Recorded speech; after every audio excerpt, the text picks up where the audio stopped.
ನಮಸ್ಕಾರ. ರಿವ್ಯೂ ಚಾನಲ್ಗೆ ಸ್ವಾಗತ. ನಾನು ಸೌಖ್ಯ ಗಾಂವ್ಕರ್. ಅಯೋಧ್ಯೆಯಲ್ಲಿ ಎಂಥ ಮ್ಯಾಜಿಕ್ ಮಾಡಿದ್ರು ಮೋದಿ. ರಾಮ ಮಂದಿರ ನಿರ್ಮಾಣ ಆಗಿದ್ದೇ ಒಂದು ದೊಡ್ಡ ಕನಸು ನನಸಾಗಿರೋದು, ಶತಮಾನ ಕಂಡ ಕನಸು ನನಸಾಗಿರೋದು. ಅದೇ ಈ ದೇಶ ಕಣ್ ತುಂಬಿಕೊಳ್ತೀವೋ ಇಲ್ವೋ ಅಂತ ಈ ಜನರೇಷನ್ ಅಂದುಕೊಂಡಿದ್ದು ನಿಜ ಆಯ್ತಲ್ವ. ಅದಕ್ಕೇ ನರೇಂದ್ರ ಮೋದಿ ಅವರ ಸರ್ಕಾರಕ್ಕೆ ಧನ್ಯವಾದ ತಿಳಿಸಿದ್ರು. ಈಗ ಮೋದಿ ಯೋಗಿ ಕಾಂಬಿನೇಷನ್ನಲ್ಲಿ ಏನಾಗಿದೆ ಅಯೋಧ್ಯೆಯಲ್ಲಿ ಒಂದು ಕಡೆ ಆದರೆ, ರಾಹುಲ್ ಗಾಂಧಿಯವರು ಏನು ಮಾಡಿದ್ದಾರೆ ಅನ್ನೋದು ಕೂಡ ಗಮನ ಸೆಳೀತಿದೆ. ಡೀಟೇಲ್ಸ್ ಇಡ್ತಾ ಹೋಗ್ತೀವಿ. ಮಿಸ್ ಮಾಡಿದ್ರೆ ನಮ್ಮ ಚಾನಲ್ನ ಸಬ್ಸ್ಕ್ರೈಬ್ ಮಾಡಿ, ನಿಮ್ಮ ಅಭಿಪ್ರಾಯ ಕಮೆಂಟ್ ಮಾಡಿ ತಿಳಿಸಿ. ಎಸ್ ವೀಕ್ಷಕರೇ, ರಾಮ ಮಂದಿರ ನಿರ್ಮಾಣ ಕೋಟ್ಯಾಂತರ ರೂಪಾಯಿ ಖರ್ಚು ಮಾಡಿ ಯಾಕೆ ಕಟ್ತಿದ್ದಾರೆ, ಬಡವರಿಗೆ ಮನೆನಾದರೂ ಕಟ್ಸ್ಕೊಡ್ಬೋದಿತ್ತಲ್ವಾ ಅಂತ ಸುಮಾರು ಜನ ಹೇಳಿದ್ರು. ಕುಂಭಮೇಳಕ್ಕೂ ಕಮೆಂಟ್ ಬಂತು, ರಾಮ ಮಂದಿರದ ವಿಚಾರದಲ್ಲೂ ಕೂಡ ಟೀಕೆ ಟಿಪ್ಪಣಿಗಳು ಬಂದವು. ಜನರ ದುಡ್ಡಿಂದಾನೇ ಕಟ್ಟಿದ್ದಾದರೂ ಕೂಡ ಬಂತು. ಇಷ್ಟೆಲ್ಲ ಸಂಭ್ರಮ ಬೇಕಾ, ಕ್ಯಾಮ್ರಾ ಮುಂದೆ ಇಷ್ಟೆಲ್ಲ ಪೋಸ್ ಕೊಡಬೇಕಾ ಅನ್ನೋ ರೀತಿಯಲ್ಲಿ ಟೀಕೆ ಟಿಪ್ಪಣಿಗಳು ಬಂದವು. ಮಹಾಕುಂಭಮೇಳ ಯಾವ ರೀತಿ ಜನರನ್ನು ಸೆಳೀತು ಅಲ್ಲಿ ನೋಡಿದ್ವಿ ನಾವು. ಉತ್ತರ ಪ್ರದೇಶದಲ್ಲಿ ಬ್ಯಾಕ್ ಟು ಬ್ಯಾಕ್ ಇಂಥ ಈವೆಂಟ್ಸು, ಕಾಶಿ ಕಾರಿಡಾರು, ರಾಮ ಮಂದಿರ, ಈ ಕಡೆ ಮಹಾಕುಂಭಮೇಳ ಇಡೀ ಜಗತ್ತಿನ ಗಮನ ಸೆಳೆದಿರೋದು, ಇಡೀ ದೇಶದಷ್ಟೇ ಅಲ್ಲದೆ. ಈಗ ನೋಡಿ, ಒಂದು ಅಚ್ಚರಿಯ ರಿಪೋರ್ಟ್ ಬರ್ತಿದೆ. ಈಗ ಯಾರಾದರೂ ಕೂಡ ಒಂದ್ಸಲ ಬೆರಗಾಗ್ತೀರಾ ಈ ನಂಬರ್ಸ್ನ ನೋಡಿದ್ರೆ. ಏನದು?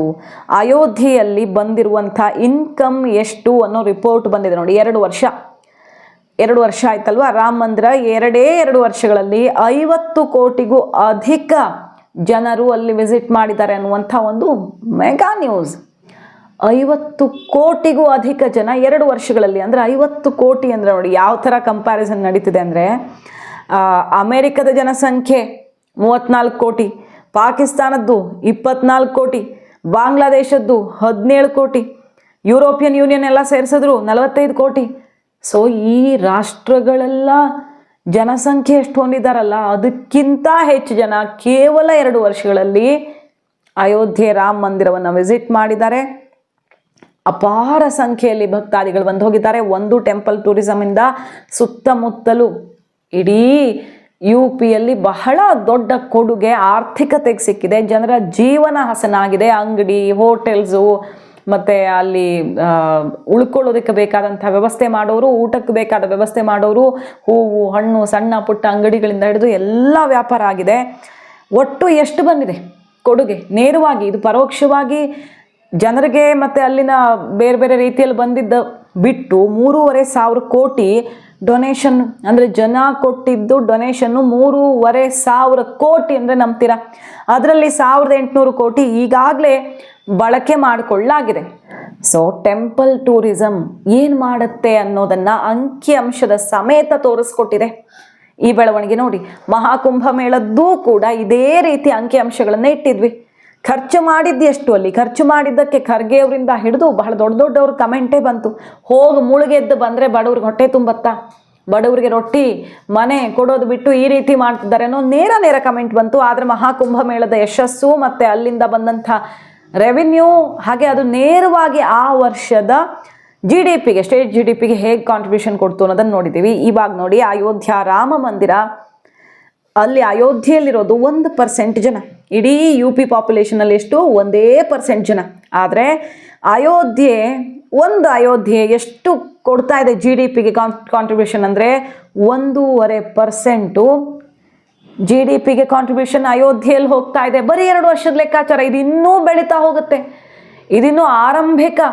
ಈಗ ಏನು ಅಲ್ಲಿ ಧ್ವಜ ಪ್ರತಿಷ್ಠಾಪನೆ ಇತ್ತೀಚೆಗಾಯಿತು, ಸಂಪೂರ್ಣ ಅಂತ ಈಗ ಆಯಿತು ಸದ್ಯ. ಇನ್ನೂ ಜಗತ್ತಿನ ವಿವಿಧ ಭಾಗಗಳಿಂದ, ದೇಶದ ವಿವಿಧ ಭಾಗಗಳಿಂದಲ್ಲ, ಜಗತ್ತಿನಾದ್ಯಂತ ಜನ ಆಕರ್ಷಿತರಾಗಿದ್ದಾರೆ. ಆ ರಾಮನ ನೆಲ ಎಷ್ಟೋ ವರ್ಷಗಳ ಕಾಯುವಿಕೆ ಕೊನೆಗೊಳ್ತು. ಕಡೆಗೂ ಕಾನೂನು ಹೋರಾಟ, ವಿವಿಧ ಬಗೆಗಳಲ್ಲಿ ಎಷ್ಟೆಲ್ಲ ತ್ಯಾಗ ಪ್ರಯತ್ನ ಫಲ ಕೊಡ್ತು. ಮೋದಿ ಅವಧಿಯಲ್ಲೇ ಶಂಕುಸ್ಥಾಪನೆಯಾಗಿ, ಮೋದಿ ಅವಧಿಯಲ್ಲೇ ಪ್ರಾಣ ಪ್ರತಿಷ್ಠಾಪನೆಯಾಗಿ, ಧ್ವಜ ಕೂಡ ಅಲ್ಲಿ ಭಗವದ್ ಧ್ವಜ ಕೂಡ, ಧರ್ಮ ಧ್ವಜ ಕೂಡ ಹಾರ್ತಾ ಇದೆ. ಸೊ ಇದು ಬರೀ ಒಂದು ಟೆಂಪಲ್ಲು ಕಟ್ಟಿಬಿಟ್ರು ರಾಜಕೀಯಕ್ಕಾಗಿ, ಮತ ಬ್ಯಾಂಕ್ಗಾಗಿ, ಹಿಂದೂ ಮತಗಳ ಓಲೈಕೆಗಾಗಿ ಇಷ್ಟೇ ಹೇಳೋರಿಗೆ ಇದು ಎಷ್ಟು ಎಷ್ಟು ಜನರ ಹೊಟ್ಟೆ ತುಂಬಿಸ್ತಿದೆ. ಮತ್ತು ಇಡೀ ದೇಶದ ಜನ ಹೃದಯದಲ್ಲಿ ಇಟ್ಕೊಂಡಿದ್ದಾರೆ ರಾಮನನ್ನು ಅನ್ನೋದಕ್ಕೆ 50 ಕೋಟಿ ಜನಕ್ಕೂ ಅಧಿಕ ಸಂಖ್ಯೆಯಲ್ಲಿ ಅಲ್ಲಿಗೆ ಭೇಟಿ ಕೊಟ್ಟಿರೋದೇ ಸಾಕ್ಷಿ. ಅದೆಷ್ಟೋ ರಾಷ್ಟ್ರಗಳ ಜನಸಂಖ್ಯೆ ಕೂಡ ಇಷ್ಟಿಲ್ಲ, ಸೇರಿಸಿದ್ರೂ ಕೂಡ ಇಷ್ಟ ಆಗಲ್ಲ. 2 ವರ್ಷದ ಲೆಕ್ಕ ಇದು. ಈ ರಾಮ ಮಂದಿರಕ್ಕೆ ಇದುವರೆಗೂ ಒಂದು ಸಲನೂ ರಾಹುಲ್ ಗಾಂಧಿಯವರು ಯಾಕೆ ವಿಸಿಟ್ ಮಾಡಿಲ್ಲ ಅನ್ನುವ ಪ್ರಶ್ನೆ ಈಗ ಜೋರು ಚರ್ಚೆಯಲ್ಲಿದೆ. ಅವರು ತಪ್ಪು ಅಂತ ಹೇಳೋಕ್ಕಾಗಲ್ಲ, ಅವರ ಸ್ವಾತಂತ್ರ್ಯ ಅದು. ಡೆಲಿಗೇಷನ್ನು ಭೇಟಿ ಮಾಡೋದಿತ್ತು ನಿನ್ನೆ, ಅದರ ಭಾಗವಾಗಿದ್ದರು ರಾಹುಲ್ ಗಾಂಧಿಯವರು, ಆದರೆ ಸ್ಕಿಪ್ ಮಾಡ್ತಾರೆ. ಅದು ಈಗ ಆಕ್ರೋಶಕ್ಕೆ ಕಾರಣ ಆಗಿದೆ. ಇವರು ಈ ದೇಶದವರಾಗಿ ಏನೇ ಇರಲಿ ಪರ ವಿರೋಧ ಸೈದ್ಧಾಂತಿಕ ವ್ಯತ್ಯಾಸಗಳು, ಇಡೀ ದೇಶ ಹೃದಯದಲ್ಲಿ ಇಟ್ಕೊಂಡಿರುವಂಥ ರಾಮನ ಜನ್ಮಭೂಮಿಗೆ ಒಂದು ಸಲ, ಜಗತ್ತಿನ ಮೂಲೆ ಮೂಲೆಯಿಂದ ಎಂತೆಂಥವರೆಲ್ಲ ಬಂದು ಹೋಗ್ತಿದ್ದಾರೆ, ಒಂದು ಸಲ ಯಾಕೆ ವಿಸಿಟ್ ಮಾಡಿಲ್ಲ ಇವರಿಗೆ? ಇಷ್ಟು ದ್ವೇಷವ ಸನಾತನ ಧರ್ಮ, ಹಿಂದೂಗಳ ಭಾವನೆ ಅಂದರೆ ಇಷ್ಟು ದ್ವೇಷವ ಅನ್ನುವಂಥ ಆಕ್ರೋಶವೇ ಸಿಡಿದಿದೆ. ಈಗ ಅದ್ರ ಸುತ್ತ ನ್ಯಾಷನಲ್ ಮೀಡಿಯಾಗಳಲ್ಲೂ ಜೋರು ಚರ್ಚೆ ನಡೀತಿರೋದು. ಗಾಂಧಿ ಫ್ಯಾಮಿಲಿಯ 3 ತಲೆಮಾರು, ವಾದ್ರಾ ಕುಟುಂಬ, ಬಾಬರ್ ಈ ಸಮಾಧಿಗೆ ಭೇಟಿ ಕೊಡ್ತಾರೆ, ಆದರೆ ಅಯೋಧ್ಯೆಗೆ ಒಂದು ಸಲ ಬರೋಕ್ಕಾಗಲ್ವಲ್ಲ ಇವ್ರಿಗೆ ಅಂತಾನೆ ಚರ್ಚೆ ಆಗ್ತಿರೋದು. ರಾಮ ಮಂದಿರ ಪ್ರತಿಷ್ಠಾಪನೆ, ಪ್ರಾಣ ಪ್ರತಿಷ್ಠಾಪನೆ ಟೈಮಲ್ಲೂ ಇದು ಚರ್ಚೆಗೆ ಬಂದಿತ್ತು. ಈಗಲೂ ಕೂಡ ಡೆಲಿಗೇಷನ್ ಭಾಗವಾಗಿದ್ದರು, ಅಲ್ಲಿಗೆ ಹೋಗಬೇಕಿತ್ತು ನಿಯೋಗದ ಭಾಗವಾಗಿ. ಆದರೂ ಅಲ್ಲಿಗೆ ಯಾಕೆ ಹೋಗಲಿ ನಾನು ಅಂತಾನೆ ಸ್ಕಿಪ್ ಮಾಡಿದ್ರ ರಾಹುಲ್. ಏನು ಮನಸ್ಥಿತಿ ಇವ್ರದ್ದು? ಇವ್ರಿಗೆ ಯಾಕೆ ಹಿಂದೂಗಳು ವೋಟ್ ಹಾಕಬೇಕು? ಇಡೀ ದೇಶ ಪೂಜಿಸೋ ರಾಮನನ್ನು ಈ ರೀತಿ ಅಲ್ಲಗಳಿತಿದ್ದಾರಲ್ಲ ಅನ್ನೋ ರೀತಿಯಲ್ಲೇ ಆಕ್ರೋಶ ಸಿಡಿದಿದೆ. BJP ಕೂಡ ಮುಗಿ ಬೀಳ್ತಾ ಇದೆ. ನೋಡಿ ಅಸಲಿ ಎತ್ತು ಇದು. ಆದರೂ ಕೂಡ ನೀವು ಎಚ್ಚೆತ್ತುಕೊಂಡಿಲ್ವಾ ಮತದಾರರು ಅನ್ನೋ ರೀತಿಯಲ್ಲಿ ಒಂದು ಸಂದೇಶ ಕೊಡ್ತಾ ಇದೆ ರಾಹುಲ್ ಗಾಂಧಿಯವರು. ಅವ್ರ ಜಾಗ ತೋರಿಸಿ ಅಂತ ಮುಗಿಬಿದ್ದಿದ್ದಾರೆ. ಮತ್ತೊಂದು ಕಡೆ ರಾಮ್ಜಿ ಏನಿದು ಅಂತ ಪ್ರಶ್ನೆ ಮಾಡಿದ್ದಕ್ಕೆ ನೀವು ಸನಾತನ ವಿರೋಧಿ ಅಂತ ಗೊತ್ತು ಬಿಡಿ ಅಂತ ಮೊನ್ನೆ ಅಷ್ಟೇ BJP ಮುಗಿಬಿದ್ದಿತ್ತು. ಟೆಂಪಲ್ ಅಂದರೆ ಅದೊಂದು ಕಟ್ಟಡ ಅಥವಾ ಒಂದು ಧರ್ಮಕ್ಕೆ ಮೀಸಲಾಗಿರೋದು ಅಂತ ಅಷ್ಟೇ ನೋಡದೆ ಒಂದು ಅತಿ ದೊಡ್ಡ ಆರ್ಥಿಕತೆಯನ್ನು ಸೃಷ್ಟಿಸ್ತಾ ಇದೆ ಅನ್ನೋ ದೃಷ್ಟಿಯಿಂದಾದರೂ ಕೊನೆ ಪಕ್ಷ ನೋಡಬಹುದಲ್ಲ. ಇಷ್ಟು ಜನಕ್ಕೆ ಜೀವನಾಧಾರವನ್ನು ಸೃಷ್ಟಿಸಿದೆ ಅನ್ನೋದನ್ನಾದರೂ ನೋಡಬಹುದಲ್ವಾ ಅನ್ನುವ ವಾದ. ಈಗ ನೆಹರು ಅವರೇ ಅಲ್ಲಿ ರಾಮನ ಪ್ರತಿಷ್ಠಾಪನೆಗೆ ಅವಕಾಶ ಮಾಡಿಕೊಟ್ಟಿರಲಿಲ್ಲ ಅನ್ನುವಂಥ ಆರೋಪ ಕೇಳಿಬರುತ್ತೆ ಆವಾಗ. ಬೇಕಂತಾನೆ ರಾಮ ಮಂದಿರಕ್ಕೆ ವಿರೋಧಿಸಿ ಬೇರೆ ಇನ್ನೊಂದು ಗುಂಪಿನವ್ರಿಗೆ ಸಪೋರ್ಟ್ ಸಿಕ್ಕಿತ್ತು ಅನ್ನುವ ಆರೋಪ ಕೇಳಿಬರುತ್ತೆ. ಇದೆಲ್ಲದರ ನಡುವೆ ನೋಡಿ ಇಂಥ ಬೆಳವಣಿಗೆ. ಅಲ್ಲಿ ನೋಡಿದ್ರೆ ಮಮತಾ ಬ್ಯಾನರ್ಜಿ ಪಕ್ಷದ TMC ನಾಯಕ ಹೇಳ್ತಾನೆ, ನಾವು ಈ ಧ್ವಂಸ ಆಗಿರೋ ಬಾಬ್ರಿ ಮಸೀದಿಯನ್ನು ಮತ್ತೆ ಕಟ್ತೀವಿ ಅಂತ, ವೆಸ್ಟ್ ಬೆಂಗಾಲಲ್ಲಿ ಮತ್ತೆ ಕಟ್ತೀವಿ ಅಂತ ಶಂಕುಸ್ಥಾಪನೆ ಮಾಡಿಸ್ಬಿಟ್ಟಾಗಿದೆ. ಇಲ್ಲಿ ನೋಡಿದ್ರೆ ರಾಮ ಮಂದಿರದ ಕಡೆ ತಲೆ ಹಾಕಿ ಮಲ್ಗೋಕ್ಕೂ ಇವ್ರಿಗೆ ಇಷ್ಟ ಇಲ್ಲ ಅನ್ನೋ ಪರಿಸ್ಥಿತಿಯ ಅಂತ BJP ಮುಗಿ ಬೀಳ್ತಾ ಇದೆ. ನೋಡಿ ಟೆಂಪಲ್ ಟೂರಿಸಮ್ ಹೆಂಗೆ ಅಂದರೆ, ಈಗ ಬಿಹಾರದಲ್ಲಿ ಏಕಶಿಲೆಯಲ್ಲಿ ಅಲ್ಲಿ ರಾಮ ಸೀತೆ ವಿವಾಹ ಮೆರವಣಿಗೆ ಆದಂಥ ಜಾಗ, ಅದನ್ನೇ ಒಂದು ಮಹಾ ದೇಗುಲವಾಗಿ ದಾಖಲೆಯ ಎತ್ತರದಲ್ಲಿ ಇದುವರೆಗೆ ಕಂಡು ಕೇಳರಿಯದಂಥ ಒಂದು ದೇವಸ್ಥಾನ ನಿರ್ಮಾಣಕ್ಕೆ ಬಿಹಾರ ಸರ್ಕಾರ ಮುಂದಾಗ್ತಿದೆ. ಯಾಕಿದು ಆಗ್ತಿದೆ ಅಂದರೆ, ಒಂದು ದೇಶದ ಆರ್ಥಿಕತೆಗೆ ಟೆಂಪಲ್ ಟೂರಿಸಮ್ ಕೊಡುಗೆ ಏನು ಅನ್ನೋದು UPಯಿಂದ ಗೊತ್ತಾಗ್ತಿದೆ. ಅಲ್ಲಿ ಬೇರೆ ಬೇರೆ ಎಕ್ಸಾಂಪಲ್ಸು, ಕಾಶಿ ಕಾರಿಡಾರ್ ಇರಬಹುದು, ರಾಮ ಮಂದಿರ ಇರಬಹುದು, ಕುಂಭಮೇಳ ಇರಬಹುದು.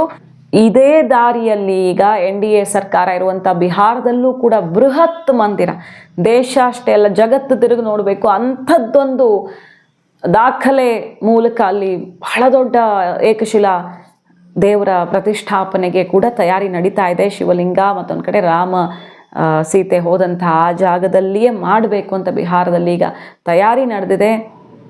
ಆದರೆ ಆಕ್ರೋಶ ಸಿಡಿದಿರೋದೇನಪ್ಪ ಅಂತ ಕೇಳಿದ್ರೆ, ಮುಸಲ್ಮಾನರ ಓಲೈಕೆಗಾಗಿ, ಅಲ್ಪಸಂಖ್ಯಾತರ ಓಲೈಕೆಗಾಗಿ ಈಗ ನೇರವಾಗಿ ಪರೋಕ್ಷವಾಗಿ ಅಲ್ಲ, ಕದ್ದು ಮುಚ್ಚಿ ಅಲ್ಲ, ನೇರವಾಗಿಯೇ ಹಿಂದೂಗಳ ವಿರೋಧ ಶುರು ಮಾಡ್ಕೊಂಡು ಬಿಟ್ರಾ ಅಂಥ ಪ್ರಶ್ನೆಯೊಂದು ಎದ್ದಿದೆ. ಈಗ ಅಲ್ಲಿ ತೆಲಂಗಾಣದಲ್ಲಿ ರೇವಂತ್ ರೆಡ್ಡಿ ಅವರು ಹೇಳ್ತಾರೆ, ಮುಸ್ಲಿಂ ಅಂದರೆ ಕಾಂಗ್ರೆಸ್ ಅಂದರೆ ಮುಸ್ಲಿಂ ಅಂತ.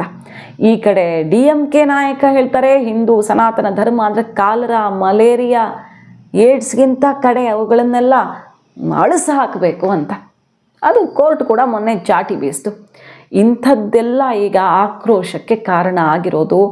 ಈ ದೇಶದಲ್ಲಿ ಬಹುಸಂಖ್ಯಾತರ ಭಾವನೆಗೆ ಬೆಲೆ ಕೊಡದವರಿಗೆ ನಾವು ಯಾಕೆ ಬೆಲೆ ಕೊಡಬೇಕು ಅಂತ ತೀವ್ರ ತಿಕ್ಕಾಟ ಶುರುವಾಗಿದೆ. ಮಾಹಿತಿ ಇಷ್ಟ ಆಗಿದ್ರೆ ಮಿಸ್ ಮಾಡದೆ ನಮ್ಮ ಚಾನಲ್ನ ಸಬ್ಸ್ಕ್ರೈಬ್ ಮಾಡಿ, ನಿಮ್ಮ ಅಭಿಪ್ರಾಯ ಕಮೆಂಟ್ ಮಾಡಿ ತಿಳಿಸಿ. Thank you.